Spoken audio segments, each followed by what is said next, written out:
Good morning and Shavua Tov, and welcome to our weekly Parsha class, the Parsha of Re'eh. Re'eh is what is the fourth Parsha of Deuteronomy of Devarim. Moshe continues to talk as a faithful shepherd. The last few weeks of his life, he is guiding, nurturing his children, his flock, his generation, his people before they enter the land of Israel, before Moshe passes away. And in the Good Chumash, we're on page 1198, 1199 is the beginning of the parsha, and we're going to focus on just a few verses of the parsha because we can't cover the whole parsha in a few minutes. This week's parsha, we have the important mitzvah of charity. It just happens to be one of those mitzvahs where you ask someone what is a mitzvah. One of the first things that they'll tell you is giving charity, right? Thinking about others who are in more of a desperate need, and you have the ability to help. So instead of just thinking about yourself and what I can do with my money, but think about what others could do with your money, right? How your money can help other people. And that is a universal mitzvah. We all understand the importance of it. And the source of this mitzvah is in this week's parsha, but we're going to analyze it. And there are different forms of tzedakah, forms of charity. What is exactly is the obligation? Do we go above and beyond the obligation? And I think what's amazing, what we'll discover, is that when someone is exempt from giving charity, right? Someone doesn't have their own money, right? I barely pay my bills. Is that a reason to give charity or not to give charity? Ah, okay. Of course. Why am I asking? Okay. Let's talk about the parsha inside a little bit. Parsha opens up. Moshe continues his talk. He talks about God places before you blessings and curses. You have the ability to choose which path to go. And if you go in the right path, God gives you blessings. If you go in the opposite path, unfortunately, you will get the opposite of that. Then he continues talking about going into Israel and destroying the other idol worshippers, the idol that you may find over there, and continuing to build a temple for Hashem, for God, and serving God in the place that He chooses in the city of Jerusalem, which we have spoken about other years. The uniqueness of Jerusalem once the Jewish people set up shop, built the temple on Jerusalem on the Temple Mount. Talk about prophecy, the different prophets and the false prophets in this week's Torah portion. What talks about what happened when other people are inciting others and influencing others to serve idols. What happened with that?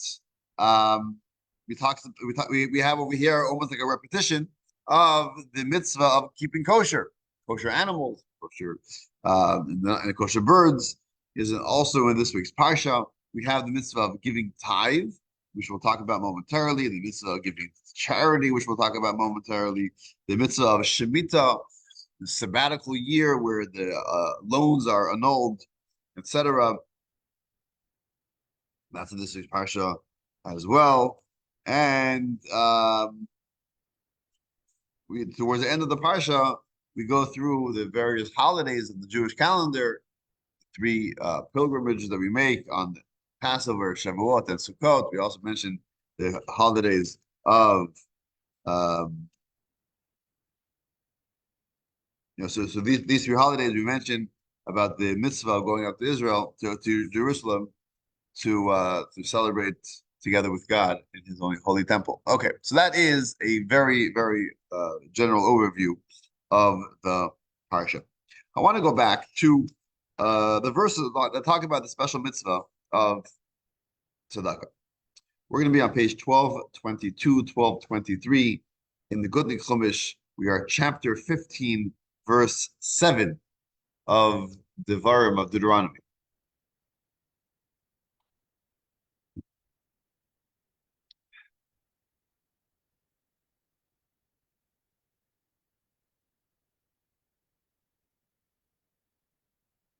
Verse 7.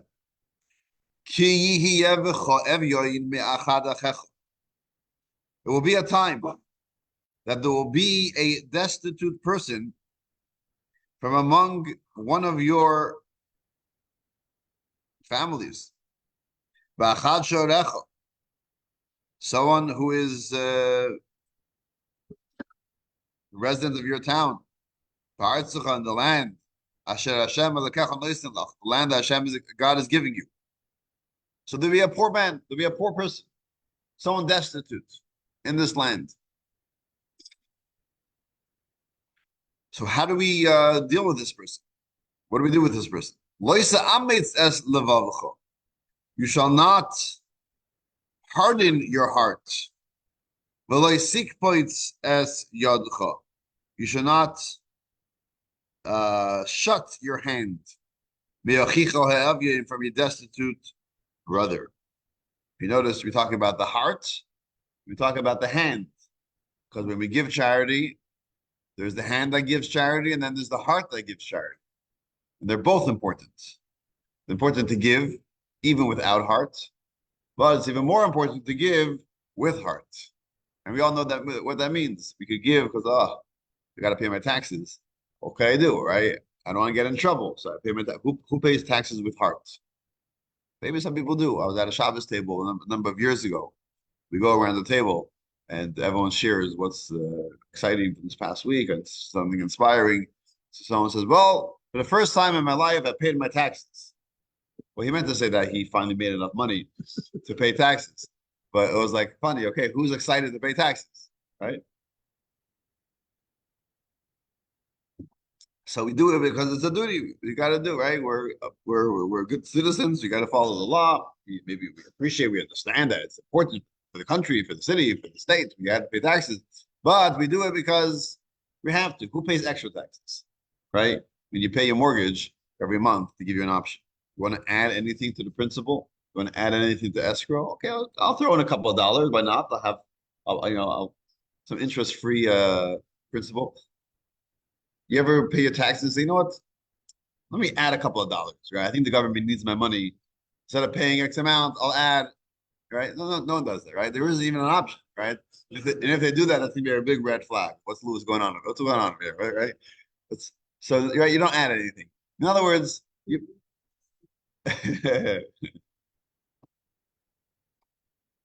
we pay with our hand. We don't pay with our heart.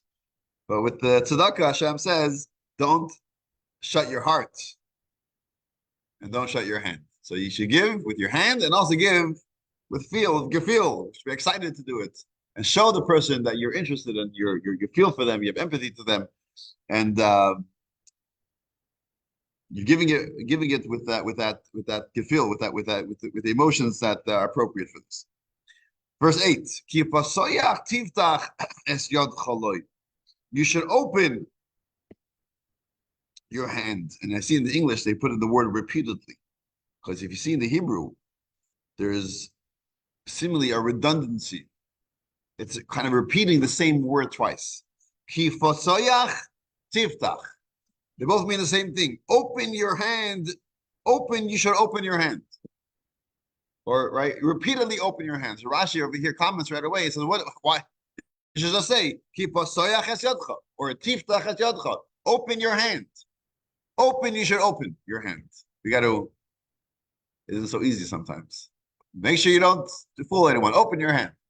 But Rashi says, he's saying it twice because sometimes it's very repetitive. I gave you yesterday, Ray. Why are you coming back to me?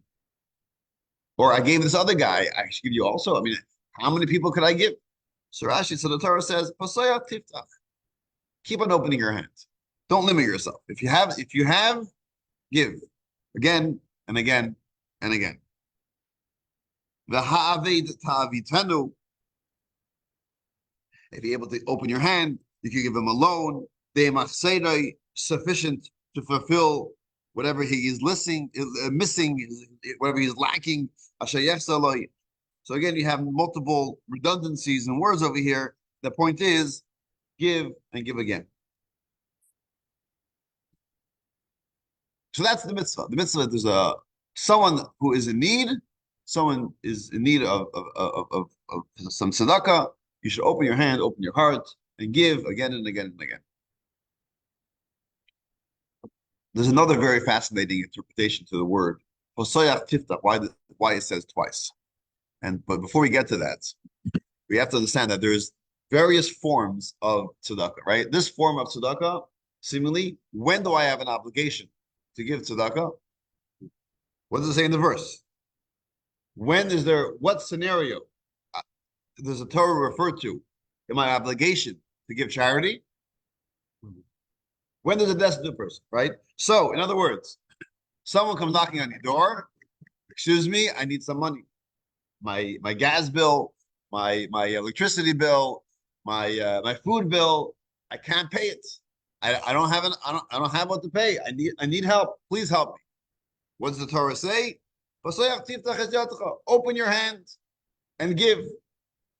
When there's someone that's destitute, someone that is in need, and you are aware of it, it comes your way, help them out. That's the mitzvah.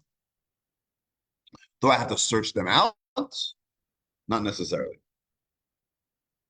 If someone isn't destitute and I have extra money, do I have to share it with others? Doesn't say in this verse. Does not say anything about that. This is referring to specifically someone is in need. You are aware of it. It comes your way. You have to help them. Don't shut them. Don't shut the door on them. Say, I'm sorry, I'm busy now. Ask someone else. If you're able to help them, you got to help. I want to jump back a few verses to page 1218, 1219, verse 22. And if you have a different chumash, we're talking about chapter 14, verse 22. Here we talk about the mitzvah of time, right?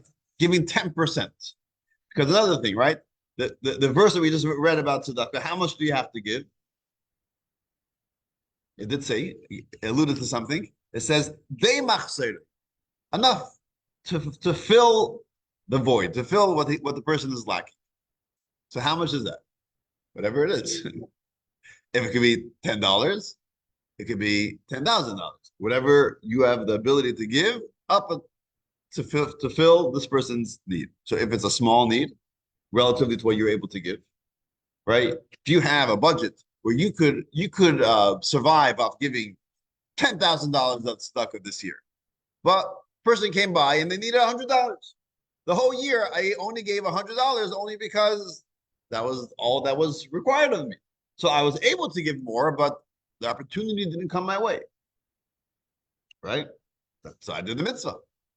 But then we have a different concept. The concept of giving 10%.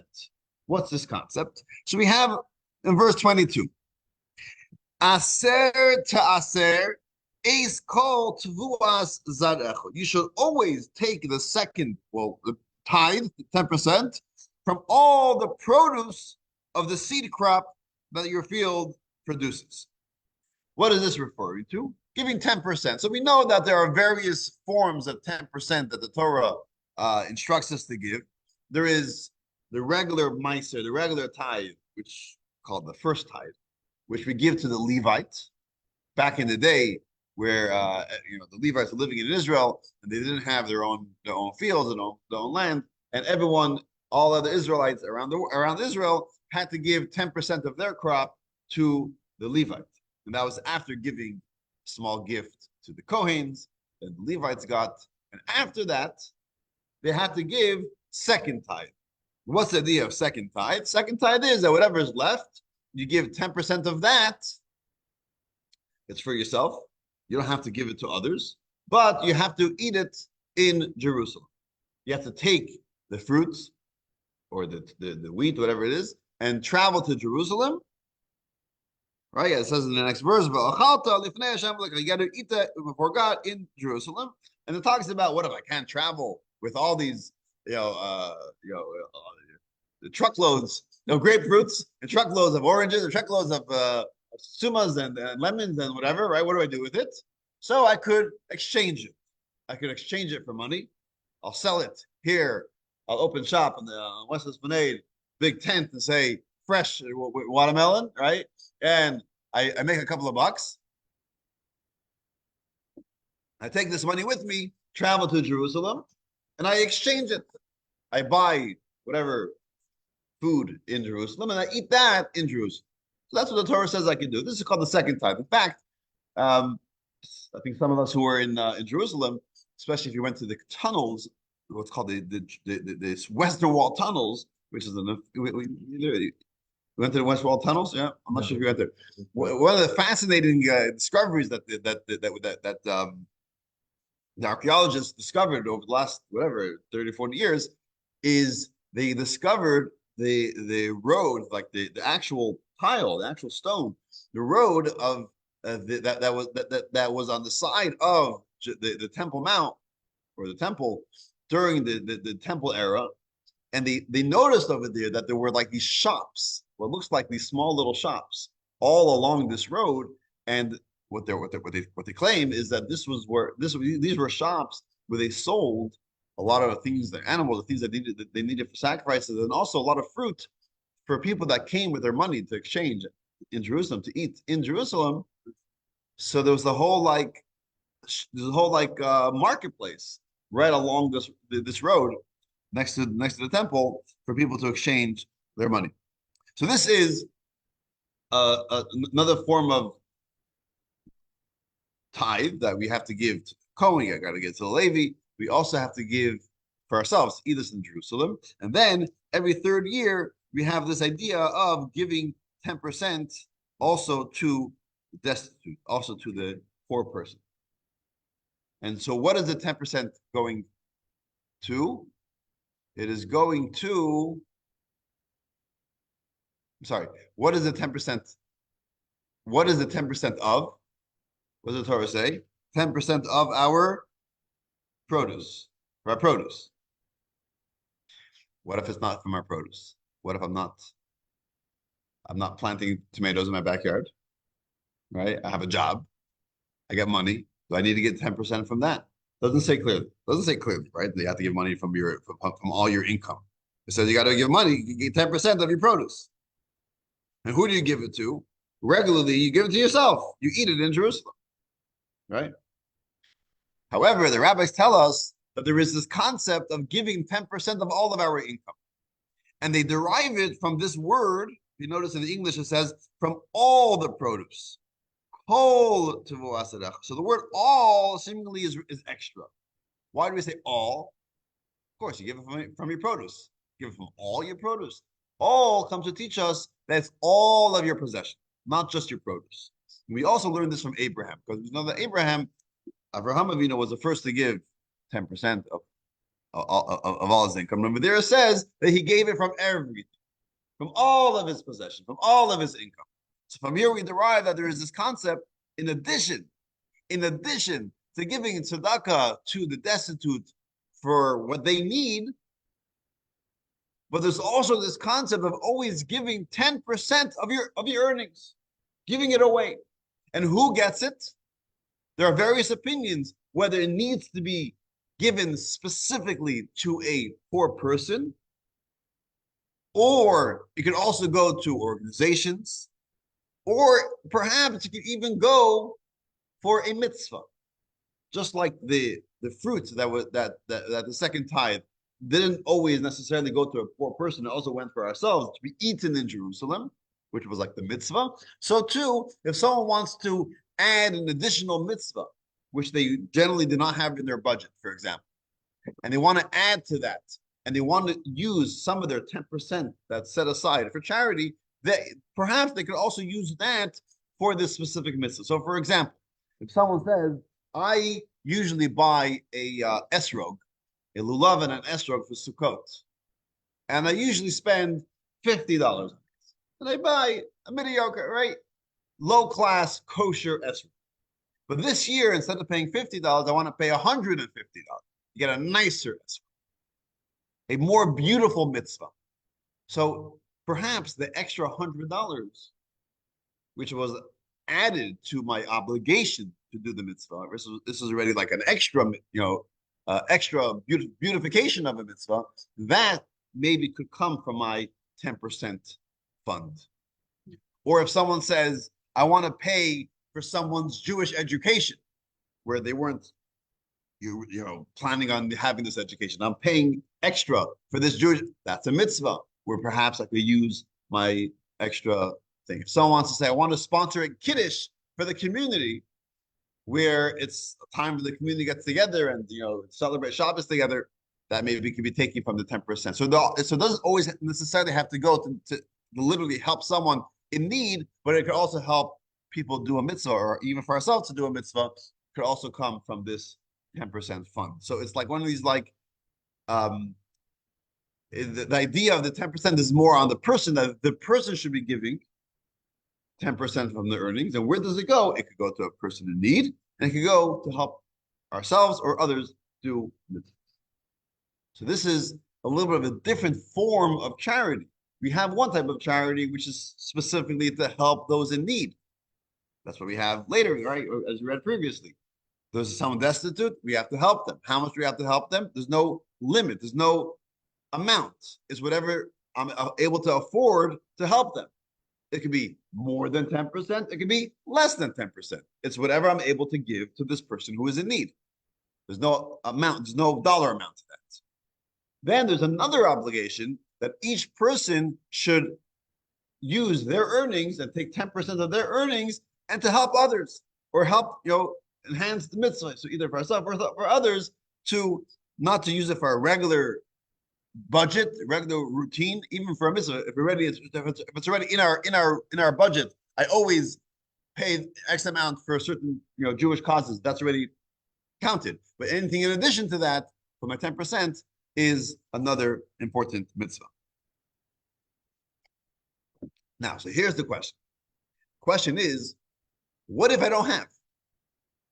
What if I can't afford 10%? Why can't I afford 10%? Because I need every penny. I'm living from paycheck to paycheck. And if I give 10%, I'm not going to have enough money to buy fish for Shabbos, right? So I am a destitute, right? So I could be the recipient of my own tzedakah. I am in need to pay for my basic living expenses. I can't afford it. Maybe I could give 5%. Maybe I can give 2%. I got to give something, but 10% is too much for me.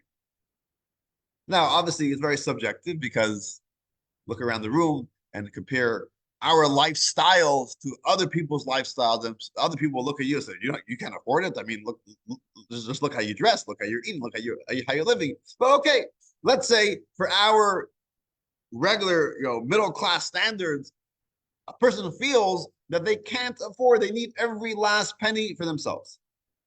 So the Torah says, this is from the Shulchan Aruch tells us that you're exempt. You're only obligated to give if you could afford it.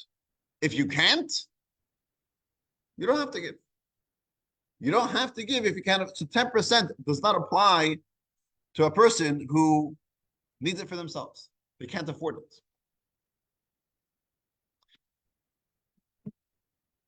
The others, you can give your time, right? There's other ways. You could give advice. You could give loans, maybe, or you could, right, other way. But this is the obligation. But we're not going to stop today. Don't get too excited. Yes. If they want to hear it,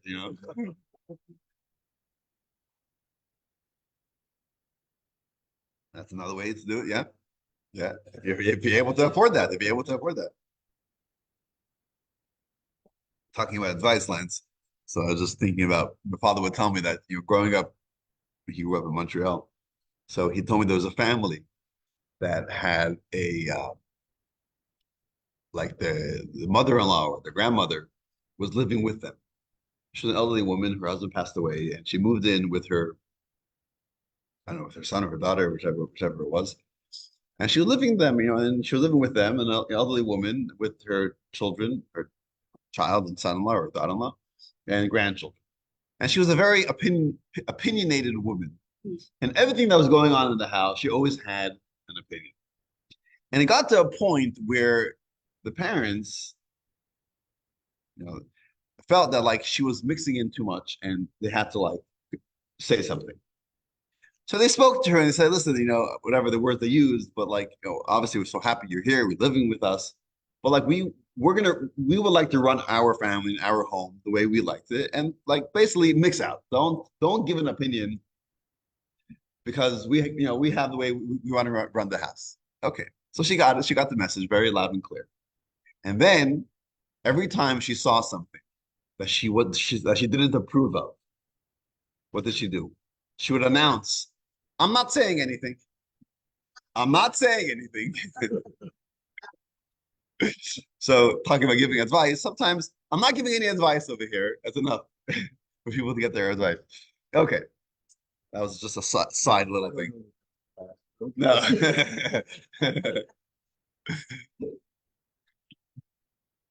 Okay. So here's the thing. Here's the story. The story goes with a great rabbi. He was known as the Apter Rav. That was his name. A great Hasidic rabbi. And one day, one of his disciples comes to him and says, "Listen, I need help. I'm marrying off my daughter. The wedding is going to cost whatever 10,000 ruble. I only have a couple of rubles put together. I need help. I mean, we got to marry the daughter and keep the dowry and pay for the wedding and whatever, get them settled. I need some help." She says, "Sure, no problem."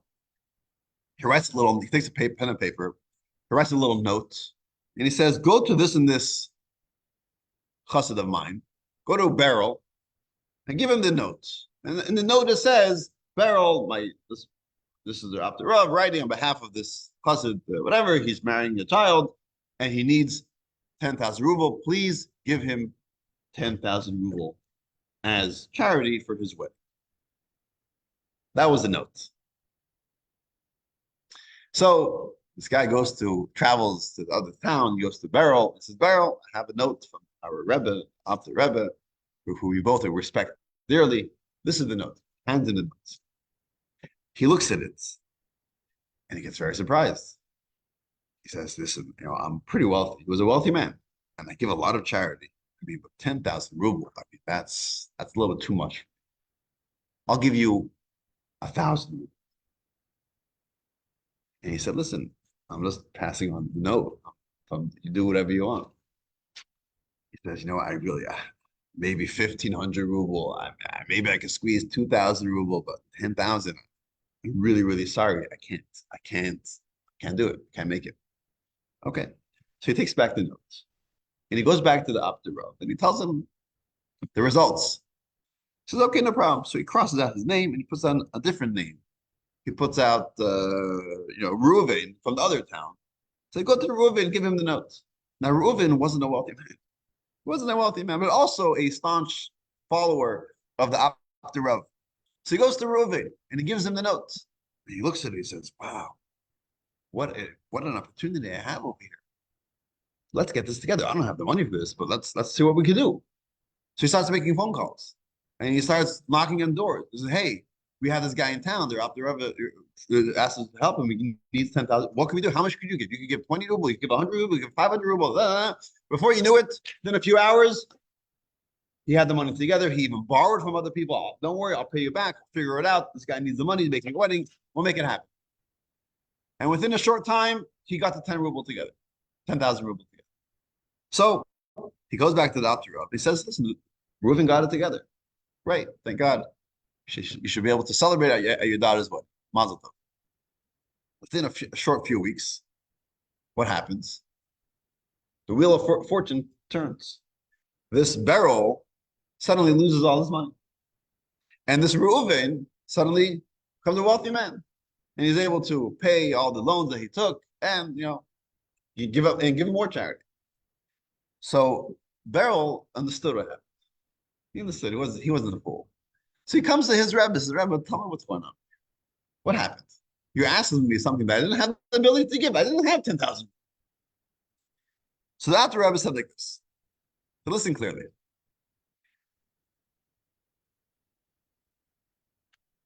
We know that 40 days before a child is conceived, before the neshama comes down into a body, in heaven they already announced a law of what's going to be with this person, whether they're going to be wealthy, whether they're going to be smart, whether they're going to marry, where they're going to live, what type of, which home they're going to have. A lot of things already preordained up in heaven.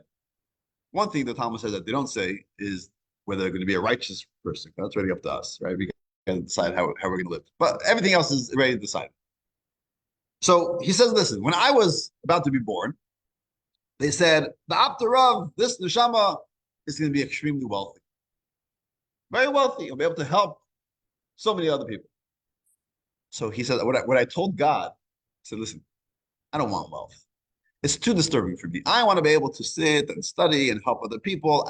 To start running businesses, it's not for me. But if you do me a favor, give it to someone as a loan, as a custodian, that to be able to hold it for me, and he'll be able to distribute it on my behalf. Oh, perfect. Who are we going to choose? Let's choose Beryl. Okay. So they chose Beryl. So he says, Beryl, you had my money. Now you decided not to use it. So I said, okay, we need a different custodian. Let's try Reuven. So we chose Reuven. And Reuven used it wisely. So we gave him the money. He's someone that's going to be able to use it wisely. So he'll be able to distribute it as needed. That's the story. Now, I don't know. I hope Beryl got the message that he got back his money. I don't know what the end of the story is, but the message of the story is that the obligation to give money from a Jewish perspective is not only because this is the right thing to do, right? Some people I have them, some people don't have. It's only right for me to share my money with others, but it's more than that. It's why do you have your money in the first place? Why did God give you money? Why did God give you the means, which is maybe above even what you need? But right, why do you have it? You have it only because God trusts you to be a custodian to use it wisely, and that is to help others. That's why you have it. It's like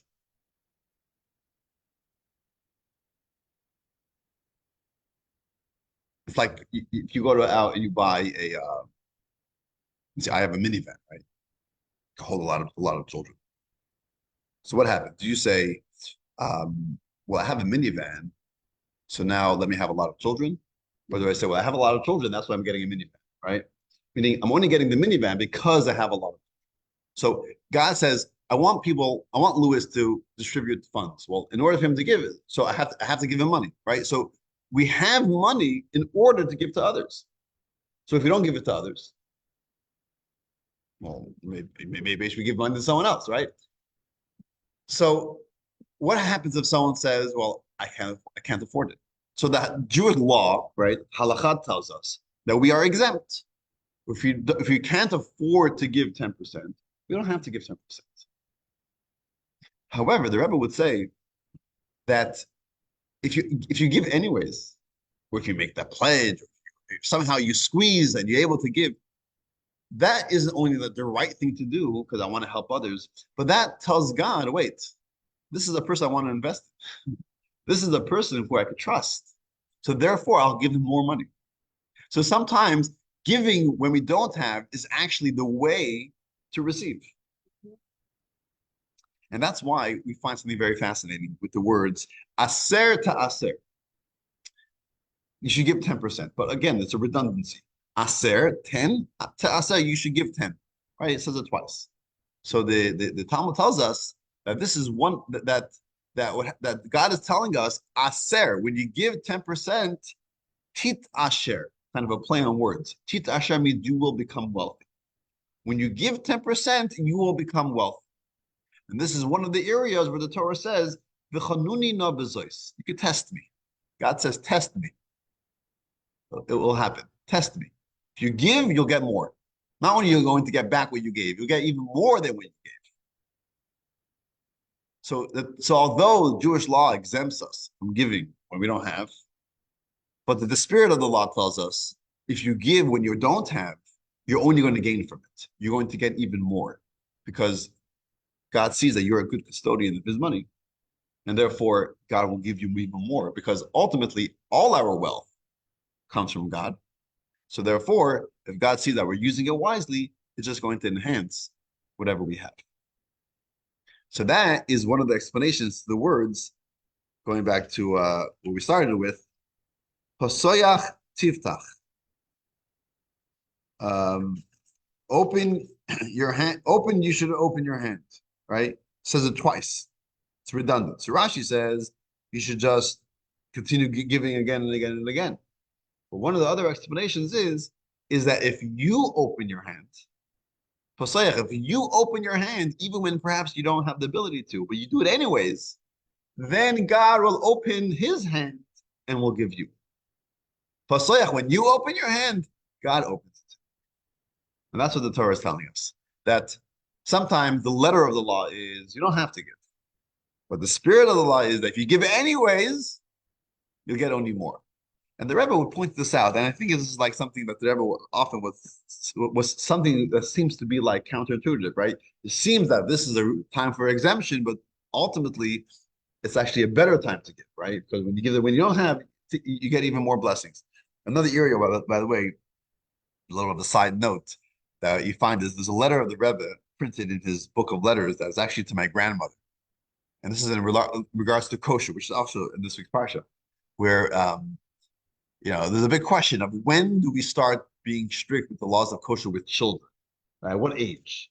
Especially with like, let's say, not mixing meat and milk. So a child has a hot dog, now they want to go to sleep and have a bottle with some milk, right? So do you have to, what age are you strict? Maybe a child that really likes a certain snack or really needs a certain type of food that's not the standard of kosher that you try to keep. But it's only a child, a 1-year-old, a 2-year-old, a 5-year-old, an 8-year-old. Like what age you say, you know what? Now they're keeping strictly kosher. So in Jewish law, there's laws. At what age? At younger age, you can be more lenient. Than an older age, you can be more strict. Depending on what it is, the situation, what's the need. There's definitely a lot of room for leniency with children in regards to kosher. So my grandmother wrote a letter to the Rebbe back in the 60s, I believe it was, for maybe the 50s. One of her daughters, my aunt, who was a picky eater, surprise, surprise, right? A child who wouldn't eat anything, and she seemed to be a little malnourished. The doctor was getting a little concerned because she wasn't eating much, and she's so picky. But there was one thing she loved. There's a certain type of hot dog or salami or whatever that she really enjoyed, and that was something that perhaps she would eat. The problem is, it wasn't the kosher standard that the family kept. It was a little bit of a sub-kosher standard. It was kosher, but wasn't really up to their standard. And my grandmother wasn't sure to say, you know what, she's only a child. She needs to eat something.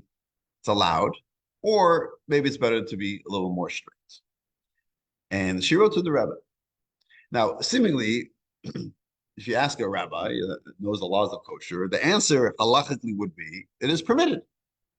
So she's only a child. And then a child, you can be more lenient. She was a younger child, you can be more lenient. What did the Rebbe answer? The Rebbe says, on the contrary, a child is still growing. And when this child grows, when you eat something, it becomes part of your flesh and blood, you want to make sure that the food that she digests should be the highest standard because food has an effect on the person's mind. All right, so like, because they're a child, you want to be even more careful the food they have to give. And then they gave some suggestions of what to do how to deal with her eating disorder. So sometimes when you're exempt, yeah, like according to Jewish law, I'm exempt. But sometimes the spirit of the law will tell you the opposite. Be more careful. And the same is true over here. When it comes to giving charity, yeah, you're exempt. According to the letter of the law that Shulchan Aruch tells us, the code of Jewish law, which guides our life, says, if you don't have enough for yourself, you do not have to give others. You go to sleep peacefully, guilt-free. Still be Jewish and be guilt-free. But the spirit of the law tells us,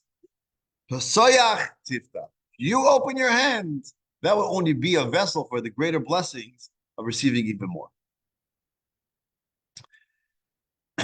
To conclude with a story that I read with a man by the name of Rabbi Mr. Silver, and his first name is Avremel.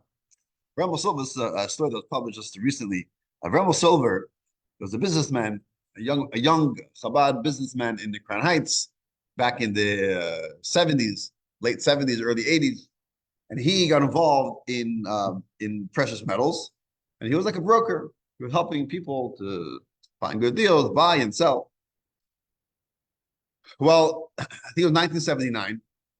It was Simchas Torah, celebration of Torah. It's a joyous day.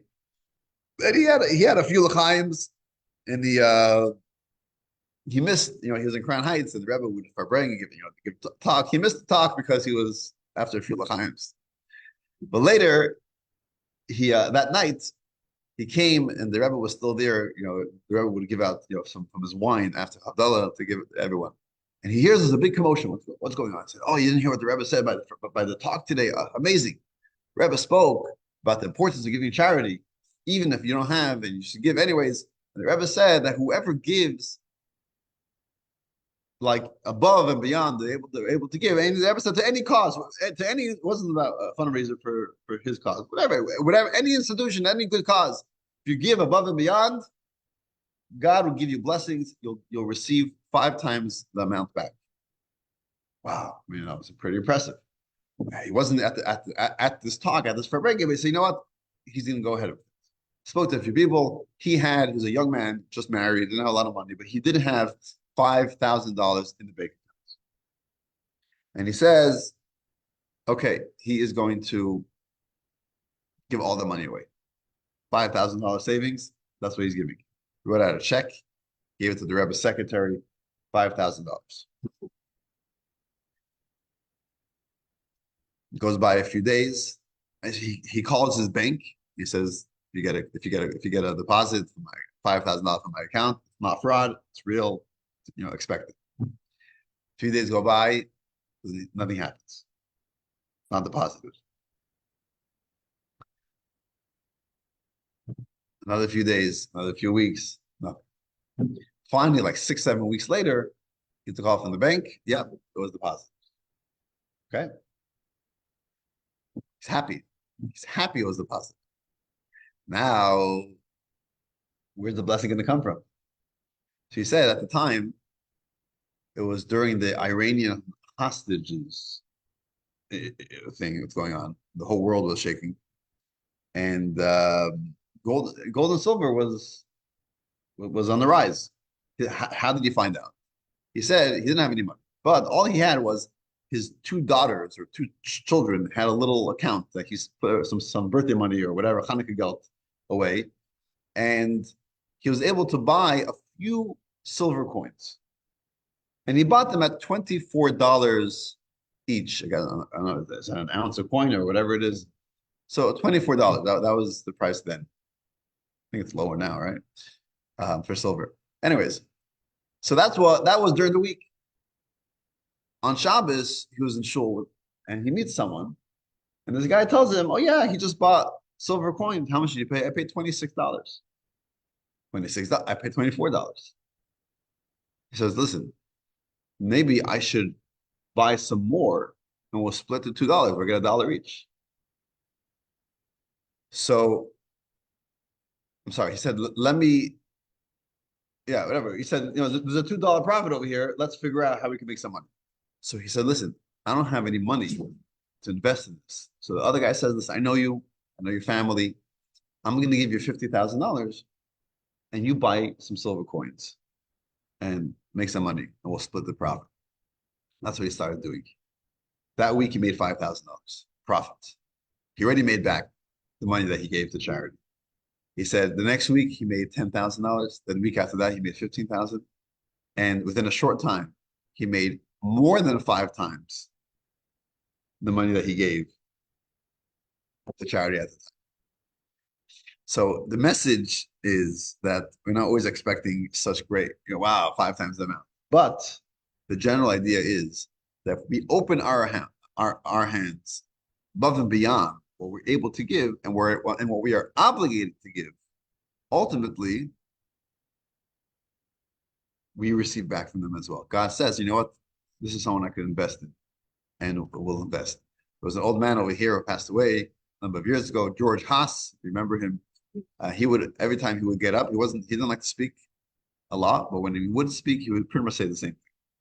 He would say the word natan, to give, and he would use an English word which I can never remember, which when a word that could be read backwards and forward and backwards. What's the word called? Right, a word that could be read both ways. He said natan can be read both ways, nun, taf, nun. So whichever way you read it, it's natan. And he would say that when you give, you get back. When you give forward, it goes giving backward. So whatever you give, God gives in return as well. And that is really the message of, or one of the important messages of charity, that even if you're not able to give, sometimes you got to push yourself a little bit, because ultimately, God gives you the money to give to others. So if you don't have it, God will have to repay you because you're giving God's money, right? So that God says, you know what? I see that you're giving. I'll make sure you have what to give. That is my little thought of the week. Thank you for joining us. Quick announcement.